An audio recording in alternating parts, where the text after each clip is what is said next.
So today we will discuss about the economics and its branches, micro and the macro.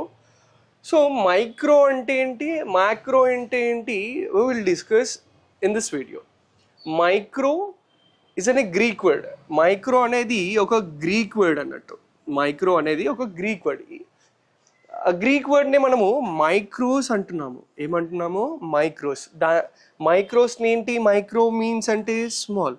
So micro is a word is derived from the Greek.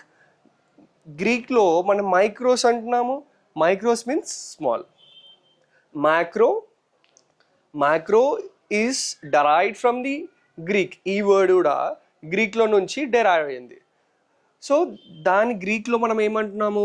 Macros means large. So second point వచ్చేసి ఈ micro economics ఏం చదువుతుంది, ఎవరిని చదువుతుంది? So it studies about the individual unit. It studies about the individual, ఒక particular household, ఒక particular person గురించి ఇది మైక్రో ఎకనామిక్స్ చదువుతుంది. ఇక్కడ it studies about the whole income. Example national income. Micro economics ఏం చదువుతుంది? It studies about the whole income, right? First, second, third. Micro ఎకనామిక్స్కి ఇంకో పేరు ఉంది, దాని పేరే ప్రైస్ థియరీ. అయితే micro is also known as price theory. ఇక్కడ it is also known as income and employment theory. ఎందుకంటే ఈ ప్రైస్ థియరీ ఎందుకు వచ్చిందంటే, మనము మైక్రో ఎకనామిక్స్ ఏం చదువుతుంది? ఇండివిజువల్, ఒక పర్సన్ ఇన్కమ్.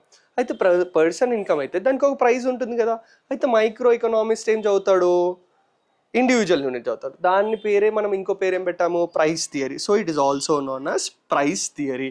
ఇక్కడ హోల్ ఇన్కమ్ కదా, so it is also known as ఏం చెప్పాము? Income and employment theory.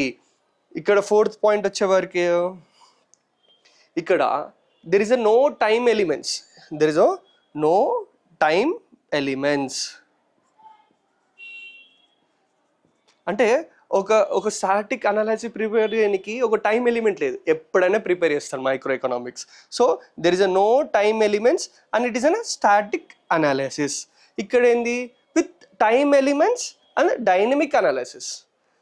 Example ఏంటంటే, మనము ఎవ్రీ ఇయర్ ఒక నేషనల్ ఇన్కమ్ అనేది గ్రోత్ ఎక్కువ ఉందా తక్కువ ఉందా అని మనం చూస్తాం. కాబట్టి ఒక టైం ఉంటుంది, ఎవ్రీ ఇయర్ క్యాలిక్యులేట్ చేస్తాం. So with time elements and dynamic analysis అంటున్నాం. లాస్ట్ పాయింట్ ఏంది మైక్రో ఎకనామిక్స్లో? ఇక్కడ the main tool of demand and supply is only a particular good. So ఇక్కడ మైక్రో ఎకనామిక్స్లో వన్ ఆఫ్ ది ఇంపార్టెంట్ ఏంటంటే, demand and supply ఒక particular commodity గురించి చదువుతాడు మైక్రో ఎకనామిక్స్. కానీ ఇక్కడికి